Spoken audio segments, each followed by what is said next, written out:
Hello everybody, this is a really good friend of mine too. His name is Crrow777. I have quite a few hangouts with him. There's the name of the video on his channel. Yes, I'm just using a little bit of his hangout to show you what he found out about what people, researching in this medical field, even about vaccines. Anyway, onto the video. Anything we need to get in here, Jason, before we jump in? No, let's maximize our time with these wonderful folks.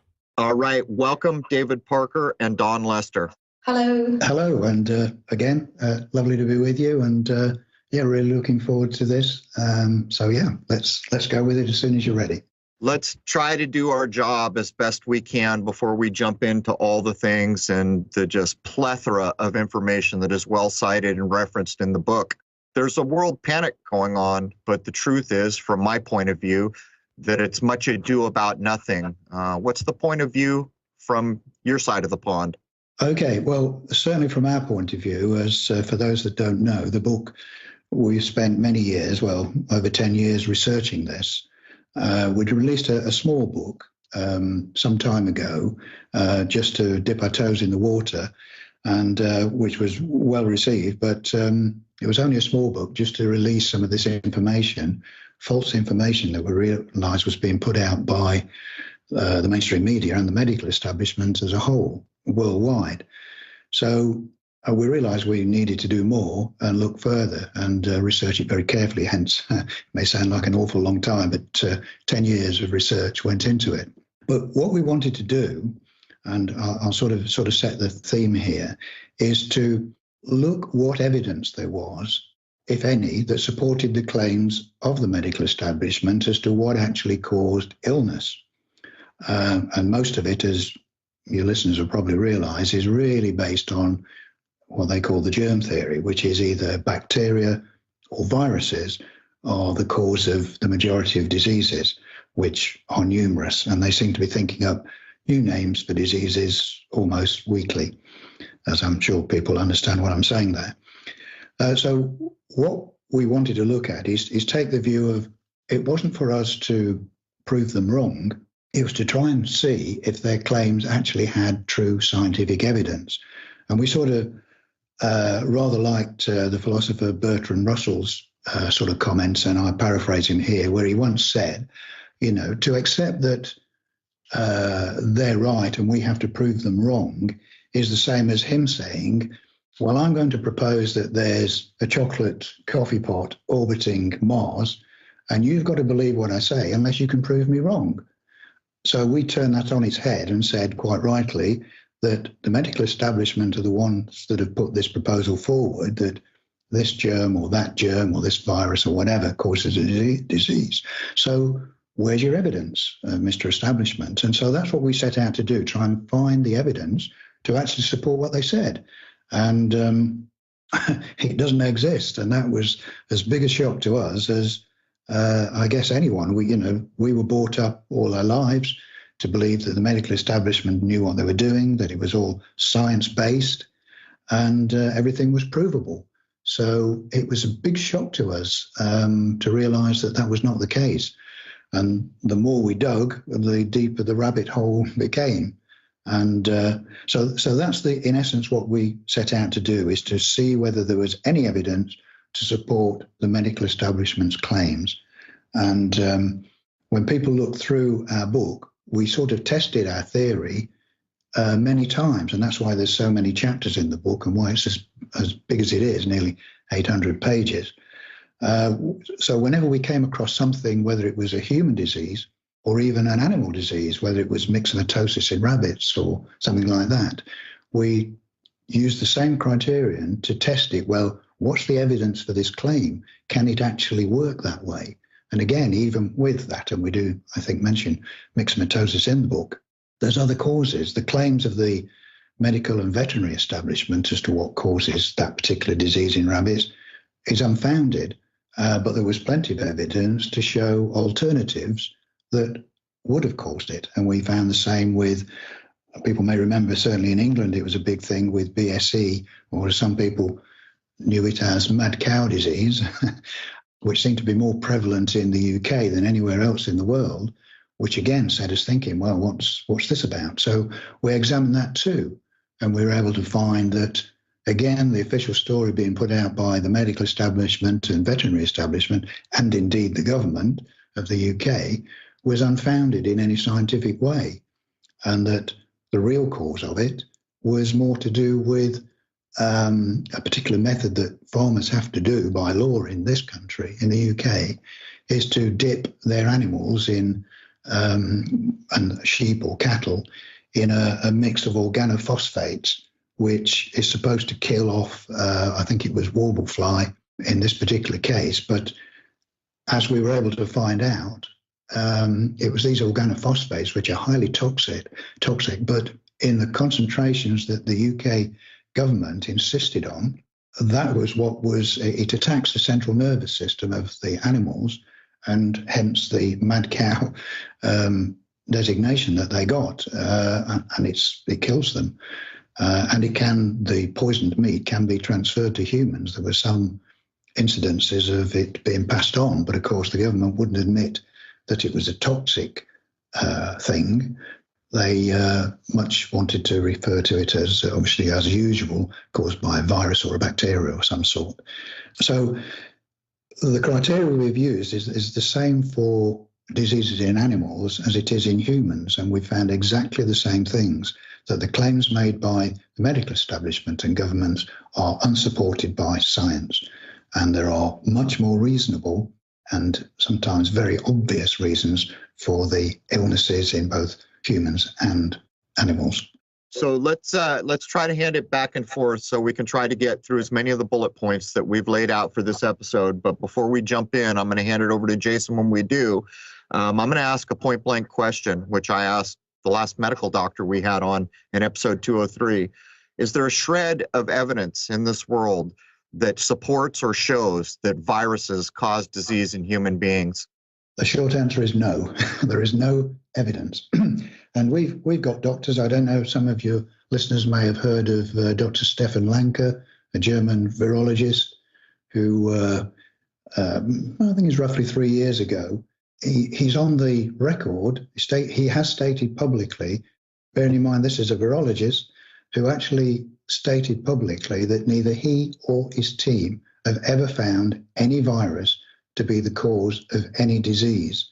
Now, that's one hell of a statement, and I think that has great repercussions with some of the stuff we're seeing in the world today. Well, the problem is that most people will not act like adults, as we know. The news is proving what I just said is true. They're going to regurgitate what they've been told their entire life, and they're not going to take their God-given ability as the highest life form in this world to go out and use their mind to actually test, to challenge whether what we just said was true. I've tested it. I've challenged it. We just had an MD on who said the same thing. We've had another gentleman on who's been trained all over the world in Ayurvedic medicine and everything else who said the same thing. This virus thing is nonsense, and it's provable nonsense for people who want to go out and take a look at what evidence there is to support any of it. But Jason, time to get you in here. Why don't we see if we can make the most of everything we've outlined? Absolutely. And I know where their evidence is, by the way. It's in the pocket of their little white lab coats. Yeah, you think? Money kind of runs the game at this point, and science and everything else takes a back seat. But David, would you say that you already went through the first bullet point, that the medical system is not based in science, or is there more you'd like to contribute to that first? I think because we've got a lot to get through, so we won't sort of labour any of the points too much. So I think we could leave it at that. I would like to just state, because there was, for anyone who's come across him, unfortunately he's no longer with us, a Dr. Robert Mendelsohn, and he was considered a bit of a medical maverick. Was a fully trained medical doctor, MD, had a big practice, American doctor, and he referred to the medical establishment as more akin to a religion, not a science, and it's all based on belief, not science. And that is a very serious issue. But all right, let's move on to the second point here. Pharmaceuticals are inherently toxic. And a lot of folks are pretty much already familiar with that because the majority of modern pharmaceuticals are a petroleum-based product, are they not? Correct, yes. And there's quite a story. We do go into it in the book, but we certainly won't have time to go in for it now for the history of how sort of petroleum-based products became so prevalent in almost all of the pharmaceutical products. That'd be the Rockefeller takeover of the medical system, and we've done a show on that. Yeah, we don't want to rock any fellers out there. Yes, you're absolutely right. And but there is evidence, as we also talk about, that the establishment recognises that the waste products of the pharmaceutical industry contain some really, really toxic substances like benzene, toluene, and cyanide.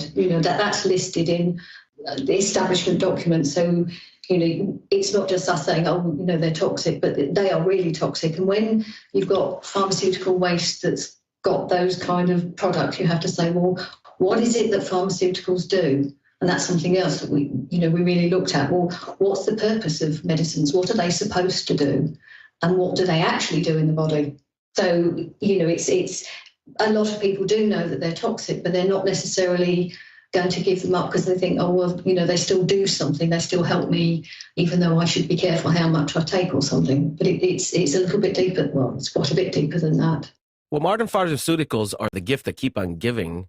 Yes. For the industries, because not only are they just made to target a specific thing, they don't cure very much very often anyway. So not only are they producing a product that is very likely to cause some sort of harm or other problems, they also have a customer for life, and they're going to keep you on whatever the prescription is for a very, very long time, most likely. Let's actually address that for a second. Even with what the public is shown on television, the adult mind should be able to put together that if you're being told to bring up a conversation with your doctor, there's already a problem with this. A doctor is supposed to be the person who assesses what you may or may not need. But what's more is in almost every pharmaceutical product that you see advertised on television to get you to buy into wanting a drug for some reason, the side effects are often far worse than the thing that's being treated. I mean, can we talk about that for a second? Yes, one of the things is calling them side effects. That's a misnomer. I mean, they are direct effects. The only reason they're called side effects is because they're not the ones that the doctor is interested in. But they're very much more than side effects. And yes, they can certainly be far worse than the original effects. But once you've got these other effects, they're treated, the symptoms that they produce are treated as another disease. And so, you've now got this disease, so you've now got we've got to have some other drug that'll control it. But can I go back to, I think, something that Jason said about targeting?